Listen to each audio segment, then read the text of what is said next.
There's a kind of exhaustion that no one talks about. Not physical, not mental, but the silent exhaustion of pretending you're untouchable, of wearing a mask that says, "Nothing gets to me," while something inside you is slowly falling apart. You wanted to be unbreakable, unshakable, immune to betrayal, criticism, rejection, loss. You thought that maybe one day, this invisible ache inside you would just disappear, that the weight behind your smile would finally fade, that the pressure to hold it all together would loosen for just a second. But here's the truth no one ever told you, and maybe no one ever had the courage to say, the more you run from pain, the more it owns you. The more you try to numb, to distract, to defend yourself, the deeper you sink into the exact thing you're trying to escape. You become hostage to every word that cuts, every silence that suffocates, every disappointment that wasn't supposed to happen. And no, that doesn't mean you're weak. It means you're human, like everyone else. The only difference? Some are better at pretending. Carl Jung once said, "We are not what happens to us. We are what we choose to become." And that's where everything shifts. Because this isn't about becoming colder, or harder, or learning how not to care. It's not about turning yourself into stone. It's about something far more brutal, far more liberating. It's about dragging everything that's been controlling you from the shadows into the light. Because real strength isn't the absence of pain. It's the brutal clarity of knowing exactly who you are, even while you bleed. If you're still here, if you're still listening, that's not an accident. This video is for you. For the one who's tired of breaking over and over again. For the one who's done living at an emotional disadvantage, like everyone else holds a power over you that you were never allowed to hold for yourself. And if you have the stomach for this, I'll show you something that might just change everything. But I'll be honest with you, this won't be painless. Some of what you're about to hear will hurt. But for the first time, it might be the kind of pain that sets you free. Because everything you thought was hurting you isn't. It's not the words, not the betrayal, not the rejection, not the abandonment. None of that truly has the power to hurt you, unless there's already something broken inside you. It's never what people do to you. It's what their actions trigger inside you. It's the invisible story you keep telling yourself about what this means. I'm not enough. I'll always be left behind. I never mattered. That's what's bleeding. It's the childhood wound you buried, the emptiness you've tried to camouflage with strength, with pride, with pretending to be the one who has it all together. But deep down, you know, Carl Jung made this brutally clear. The pain you feel from the outside world is nothing but the mirror of everything you still haven't faced inside yourself. That's why the smallest thing can destroy you, while others walk through hell without flinching. It's not about what happens. It's about where it hits you, and that's exactly where we're about to go. Deeper, right into the place you've been running from your entire life. Ever wondered why some people can walk through hell and stay grounded, while others collapse from a single word? It's not what happens, it's where it lands. And here's where it gets brutally uncomfortable. You're still suffering because, deep down, you're convinced that if you're good enough, smart enough, strong enough, kind enough, then maybe, just maybe, life won't hurt you. As if you could negotiate safety with the universe, as if the right performance could save you from pain.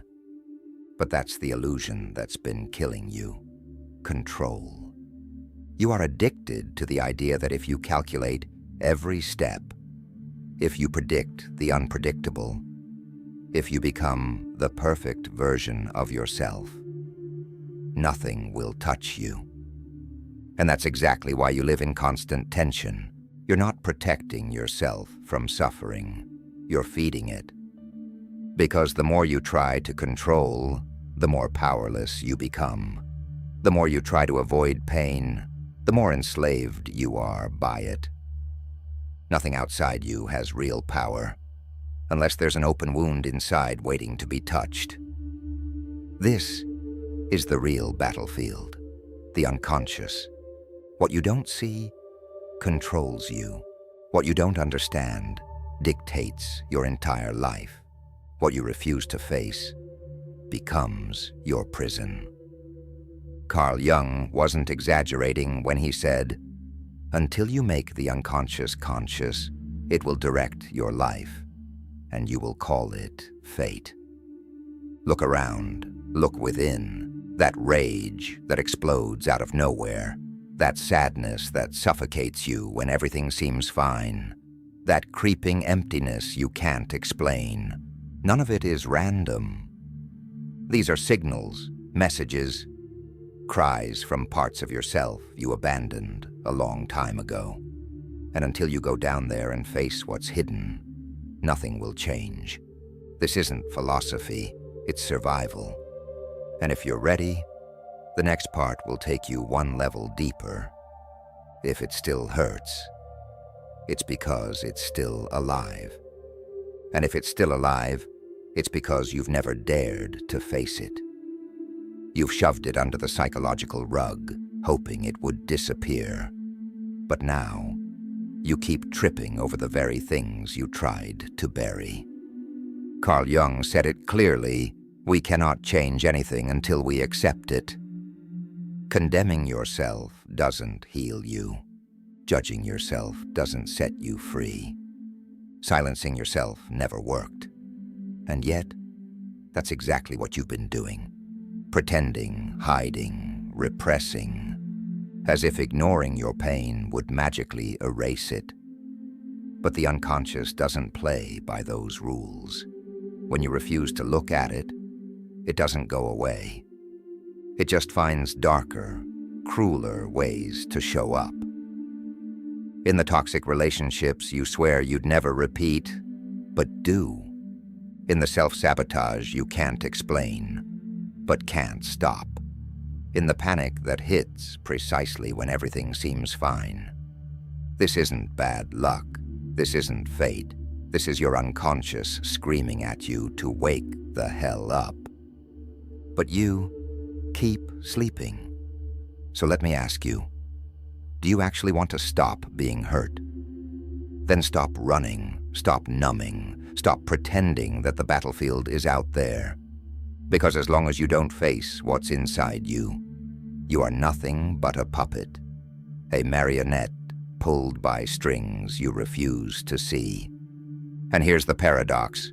The more you try to shield yourself from external pain, the more exposed you become to internal pain. But there is a way out, and it's not through defense. It's through integration. Becoming untouchable has nothing to do with resistance. It has everything to do with knowing exactly who the hell you are. Not the version you perform, not the mask you crafted to survive, not the character you've been selling to the world, but the raw, unedited truth of yourself. Because true strength has nothing to do with building armor. It's about burning the armor and realizing you never needed it. That's what we'll uncover next. What it truly means to be unshakable, and why real power never comes from pretending nothing hurts, but from knowing exactly what does. Let's go deeper. You don't become untouchable by building walls. You don't become strong by pretending nothing hurts.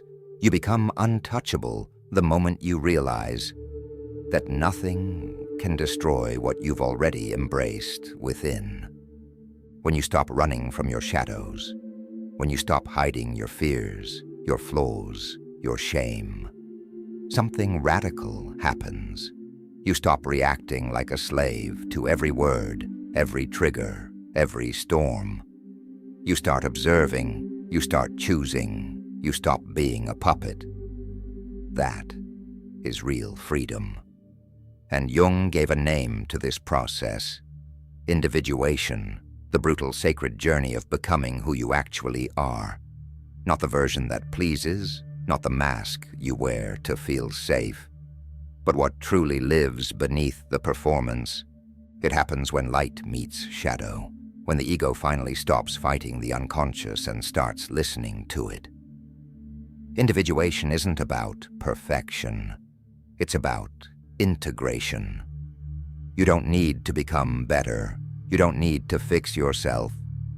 You were never broken. You just need to become whole. And here's the cruel secret no one told you. The more you run from pain, the more it hunts you. The more you try to look unaffected, the more fragile you become.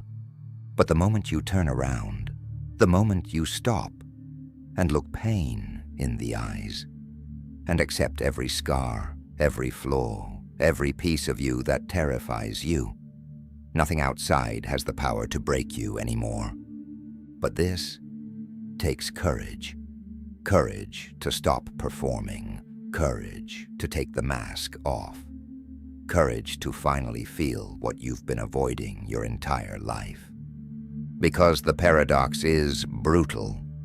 The pain you hate so much is the key. Inside your suffering is the door to your transformation.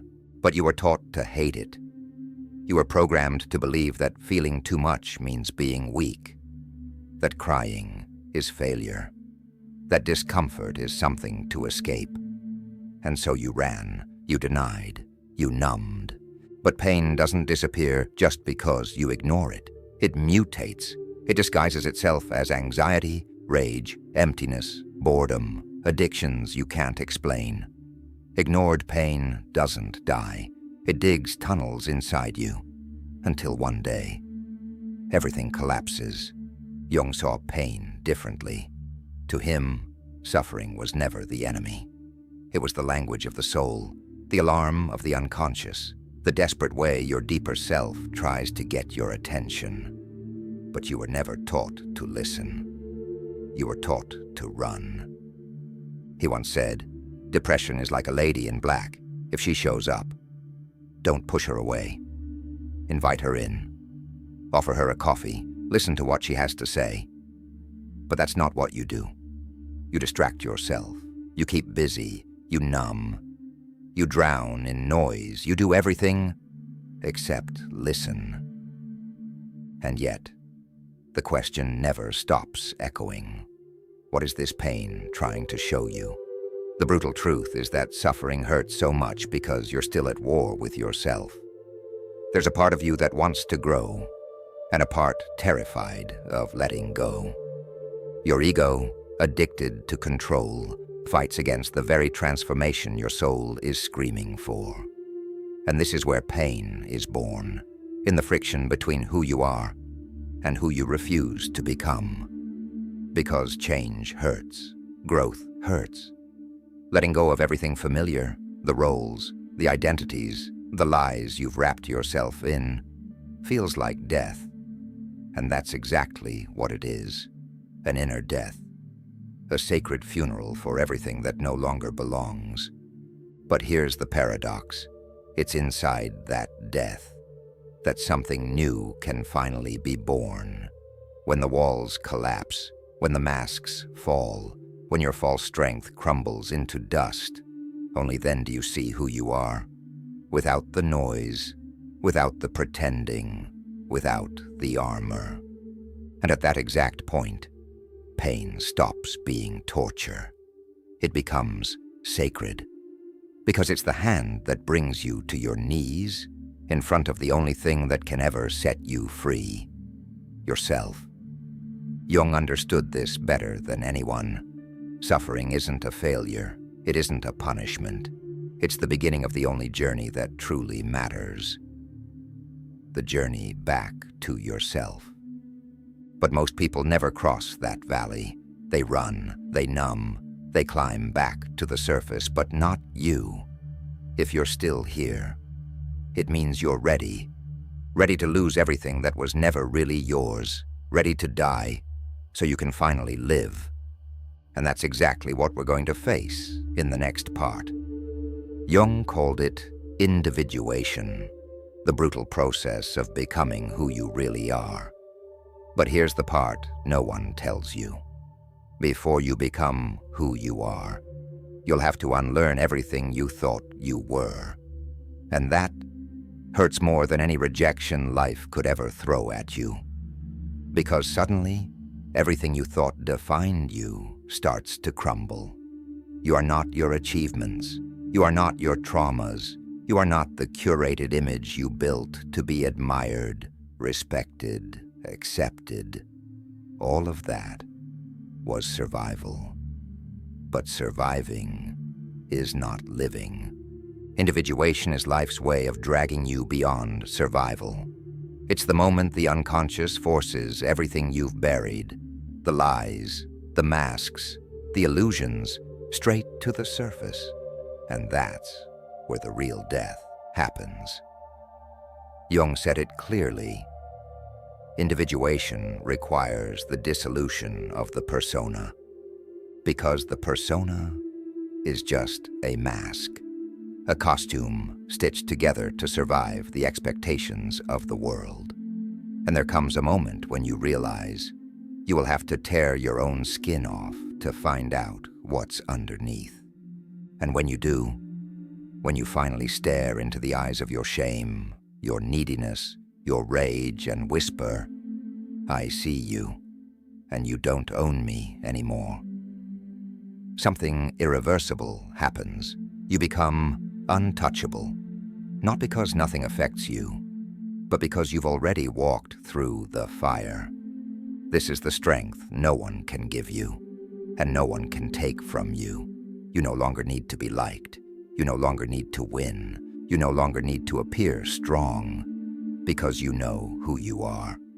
And that can't be stolen. Real armor isn't a wall, it's a core.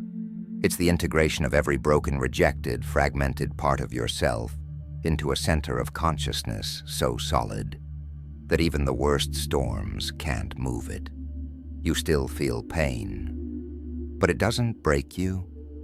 You still get hurt, but you don't lose yourself, because you've stopped reacting, you've stopped abandoning yourself, you've become whole.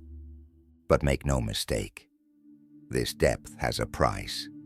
Loneliness, not because you'll be alone, but because most people can't walk this far.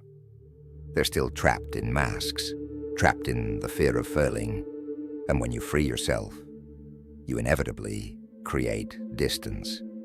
But that distance isn't rejection, it's evolution. You no longer fit where you once hid. And that leads us to the final threshold of this entire journey. Because in the end, it's not strength that protects you, it's clarity. And that's exactly what we'll confront in the last part. Consciousness, the only place where nothing, absolutely nothing, has power over you anymore. This is the final threshold, the point where most never arrive. But you did. And before we end, let's make something violently clear. Nothing will ever protect you from life if you stay asleep to yourself. The words will keep cutting. The rejection will keep stabbing. The silence will keep suffocating until you finally wake up. But awakening isn't some cosmic event. It's not sudden. It's not pretty.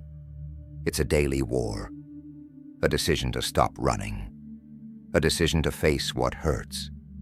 A decision to stop handing your soul over to the hands of others, and finally hold it yourself.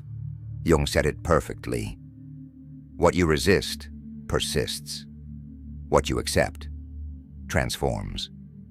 And that's all you've ever done. Resist. Resist the emptiness. Resist the loneliness. Resist not being enough. Resist the truth of who you are. So you hid, you armored up, you tried to control everything. You tried to be what the world demanded, strong, perfect, untouchable. But it never worked. It only made you tired. And now, you finally understand. True protection isn't armor. It's awareness. When you know yourself, nothing can use you against you ever again. The world might try, but it finds nowhere left to hit. That's what changes everything, because those who float on the surface are shattered by every wave. But those who dive deep, they discover something else, something unbreakable, something the surface will never know. And if you made it this far, maybe you're ready to stop fighting life and start mastering it. So if this hit you where it needed to, don't just disappear. Write this below. I refuse to abandon myself. Let it be a reminder, a declaration, not for the algorithm, not for anyone else, for you. Because this is just the beginning, and you know it.